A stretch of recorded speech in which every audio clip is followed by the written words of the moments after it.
This is Jordan Tower with JT News. Well, it's an interesting day, I gotta say that. Hit the subscribe button, hit the like button. We got a lot of little things to talk about before we get to other news. So let's talk about Rick Ross and Nicki Minaj, okay? So Rick Ross responds in his own way on his... on the Breakfast Club, and I think that deserves another video. We'll touch on it lightly right now, but, I mean, come on, man. This guy changes his stories so many times. I want to like Rick Ross. Like, there's times I like Rick Ross as an MC. You gotta respect him as an MC. You got no choice, okay? The way he puts words together and paints a picture is real talent, okay? But the guy can't ever get his backstory correct. He can't ever look at a situation. It's always industry.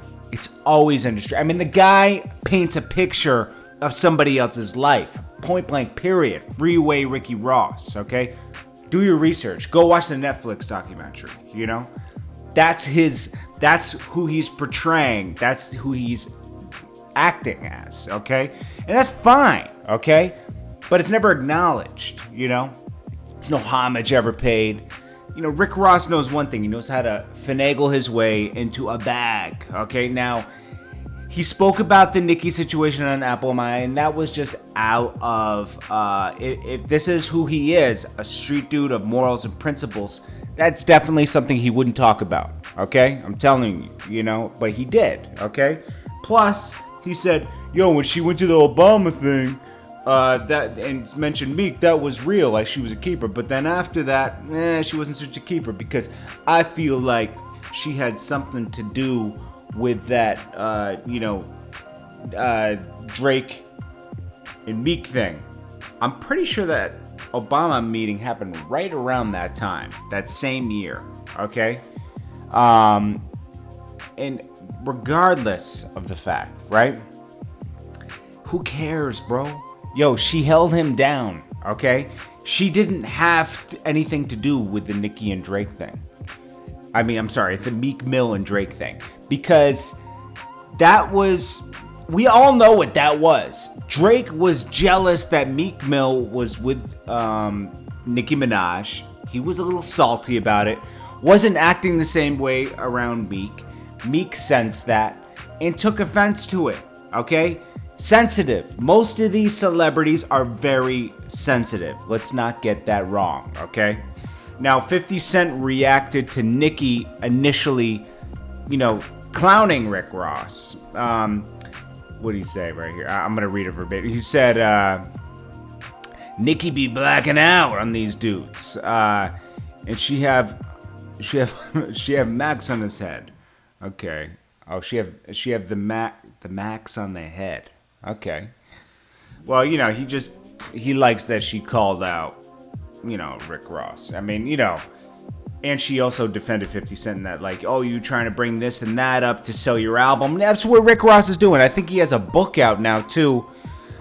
I gotta read that, man. I gotta see the things he's telling in that because, up until 2009, we all thought Rick Ross was the biggest boss of Miami, but then he was CEO, and then we also found, it came as you get more knowledge and stuff, you found, oh man, he got his name from Freeway Ricky Ross. Now, a lot of rappers do steal their names, like a Noriega, and a bunch of rappers do that, okay?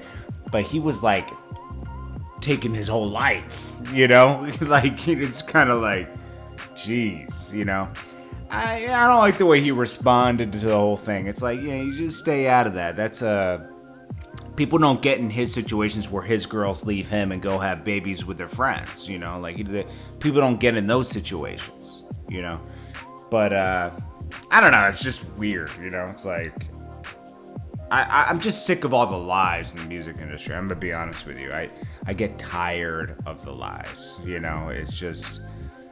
When someone's just like straight lying and you have to listen to it, it's like it's annoying, But Nicki has her flaws, Rick Ross has his flaws, Drake and Meek all have their flaws, and you can make a case on any of them.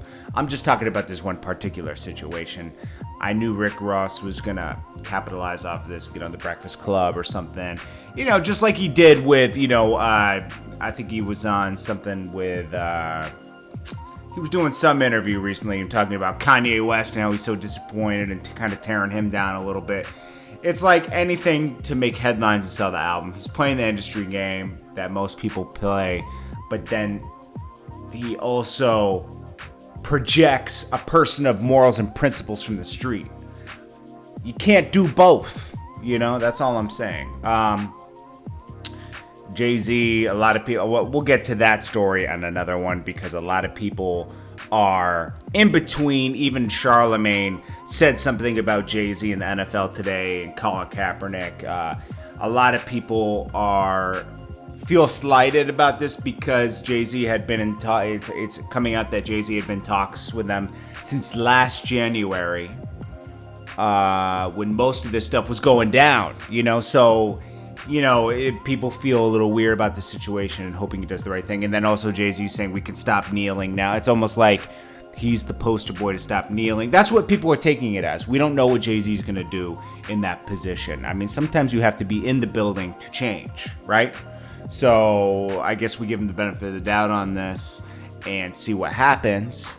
But, you know, the NFL was a little bit sloppy talking about kneeling and everything. And, you know, there's a way they didn't get the right media response where you're saying, you know, they don't like the disrespect to the flag, but they understand there's a situation that people were paying attention to.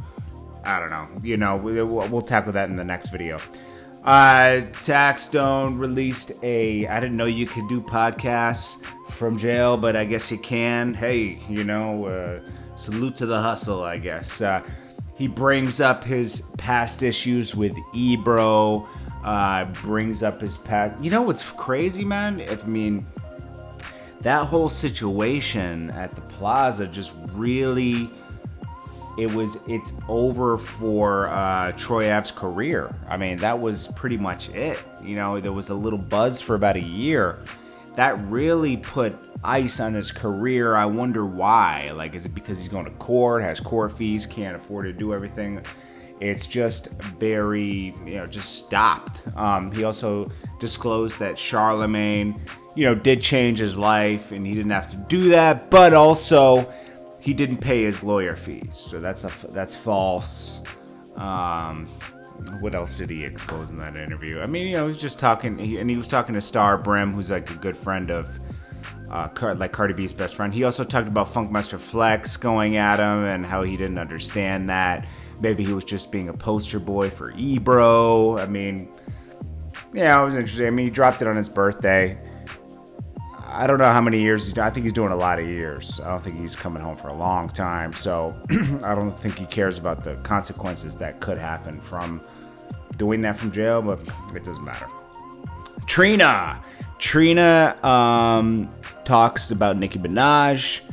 She clears up everything just as I kind of predicted. You know, I told you guys when she does this, it's not going to be it's just going to be to ice things over. She didn't want her business out there like that, and she was upset about that, and probably a bunch of managers are going to get fired, and she's having a little struggle with her album. And, you know, she said this is the first album she's done on her own, all by herself, putting all the money up. And she doesn't want people, you know, going at Nicki Minaj. You know, she says, you know what I like about Trina? She owns everything. And that shows a mature person. I wasn't able to own all my mistakes. Like, you know, yes, you can only allow people to do certain things to you, you know? And there's a point in your life where you take that on as your own fault. Like, yes, this happened to me, but I allowed that to happen to me, and I'm the only person to blame. And that takes a real mature person, and that's what she did in this circumstance. My team speaking out, my team got so much to say. I'm gonna take the blame for my team, because guess what? Me and my team, we dropped the ball. Bad business is what's causing all of this havoc to happen. All of this nonsense, All of this drama, this feelings, this personal, everybody got an opinion, that's what it is. It's bad business.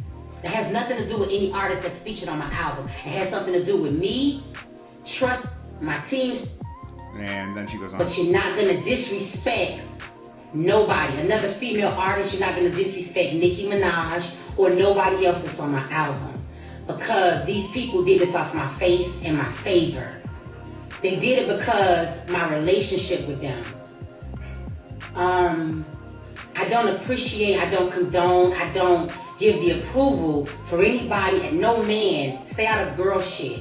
Don't come sideways talking about anything that has to do with women, but you're not gonna. Very, very classy way to deal with everything. And I hope her and Nicki can put that aside and just say, hey, somebody got the wrong idea. Let's bring it back together and just be cool, you know? So, yeah. Anyways, guys, this is Jordan Tower with JT News, and I hope you guys are having a great day today. Do not forget to hit that like button. It's very important to smash that like button. It's very important to really hit that like button hard so it turns blue going up, because you have to ask sometimes for engagement, and engagement is very important on this video, and it's free, and I appreciate the support, and I appreciate you guys for watching. Thank you so much, and I hope you have a very positive day, and for a positive day, smash that like button, spread the love. I appreciate you guys. This is Jordan Tower with JT News. You have a great Thursday. I'll check you in about an hour or two because there's more news to get to. I just didn't want to make this video way too long. I appreciate you guys so much.